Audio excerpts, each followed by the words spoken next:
Welcome to Home Biz Tax Talk. My name is Lysandra Everett. I am the Home Biz Tax Lady, where I help home business owners win the tax game.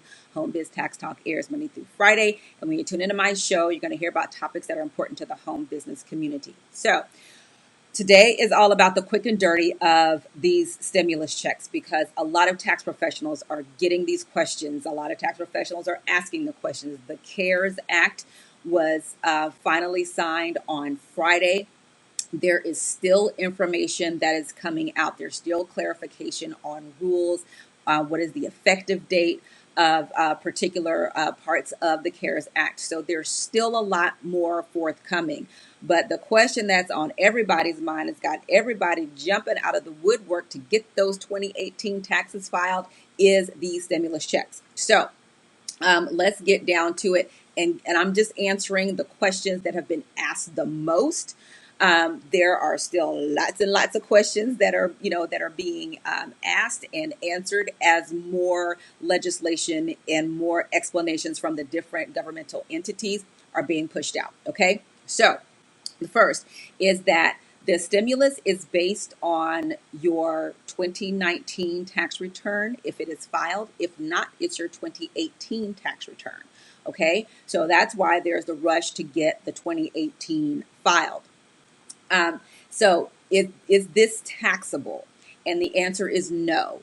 This is an advance on a 2020 tax credit. And so what that means is that when you file your 2020 tax return, if you should have gotten, based on your 2020 information, if you should have gotten more of a credit, then you will receive that credit on your 2020 tax return. If you should have received less of a credit or no credit, then you get nothing else. You don't pay anything back. So it's not taxable. They're going to look at your 2020, see what your income is. If you should have gotten more, you'll get it on your 2020 tax return. If you should have gotten less, then there's no what we call a clawback. You're not going to have to pay that credit back. So that's how that is working. Okay. So let's talk about the income limitations. So for single filers, if you make below $75,000, you are entitled to a stimulus check. For head of household, if you make less than 112,500, then you get the stimulus check. If you file a joint return, 150 or less, stimulus check. Okay. Now, for amounts above that, it's phased out 5% for any amount over your threshold amount. And I will do a separate video that shows the math on this. This is too much to put in one video. But if you are a single filer making over $99,000, you will not get a stimulus check. If you are head of household making over $146,500, you will not get a stimulus check.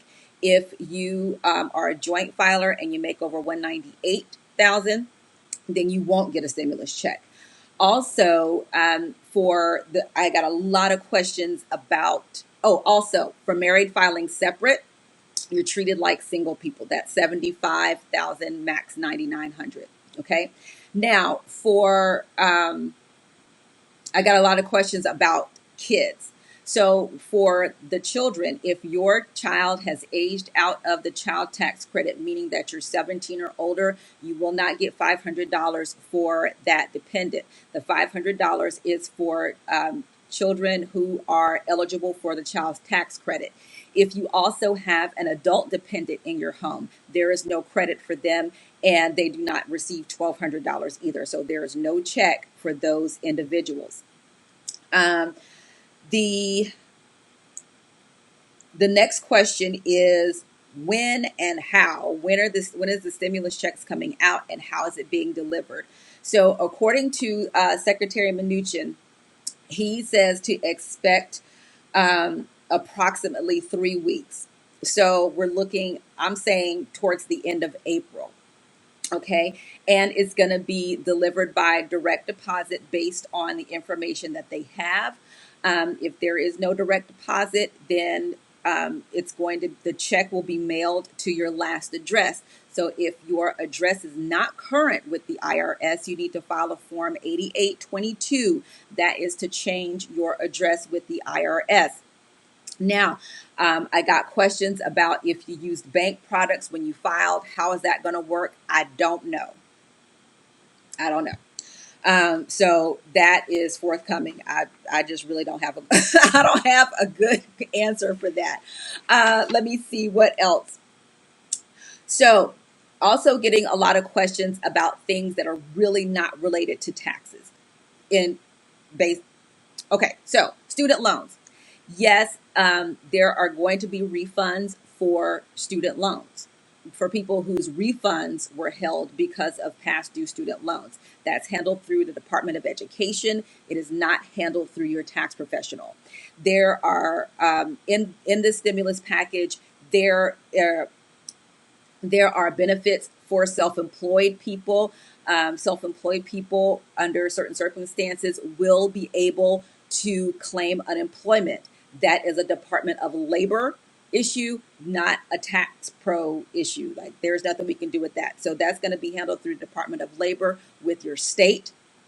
So that is that's where you go to get that information. Okay.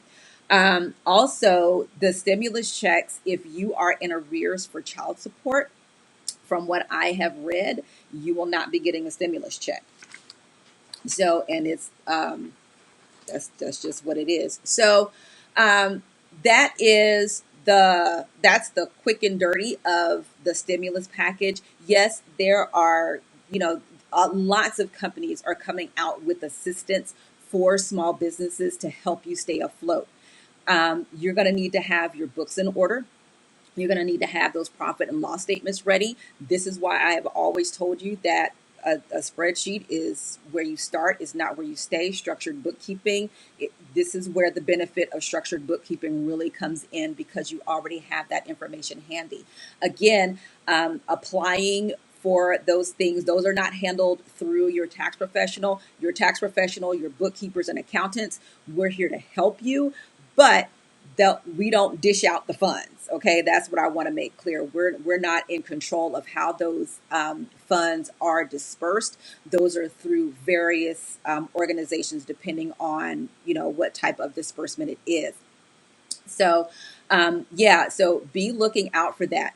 The main thing I will say, as an aside from all of this, for my business owners, this is going to tell you what kind of shape your business is in. This is going to tell you how much, did you have money reserved? If not, then you need to, after you come out of this, when you're saving your money, when you're dispersing your money, you need to have some business savings to help keep your business afloat. Because, even with the stimulus check and this unemployment, all of those things take time. And even still, your business has to operate. Because I promise you, I still got I still got a statement for a bill from my cell phone people. I still got bills from my email service provider. All these people, they're still direct debiting that money. Okay, so this is going to tell you the health of your business. It's going to tell you the health of your overall finances. The other thing I want to say is this about these loans is that a lot of these loans are coming at low interest rates and all of that, but you still must have the ability to pay. Do not expect to have made $10,000 in profit and thinking you're going to get a $50,000 loan, because even though these loans are there and available to help small business owners, you got to have a way to pay it back. You got to have a plan to pay it back. And if you don't have a history of making money in your business, don't necessarily expect to be approved. Okay. Very simple. So that is the quick and dirty on the stimulus package. Like I said, I will have a follow-up video to show you the math on that whole phase out thing so that you understand how that works. And so I think that's it for this one. So thank you guys so much for tuning into Home Biz Tax Talk. Again, we air Monday through Friday, and you can come right here to get your questions answered about your home business taxes. All right, have a great day, and I will see you all next time. Bye.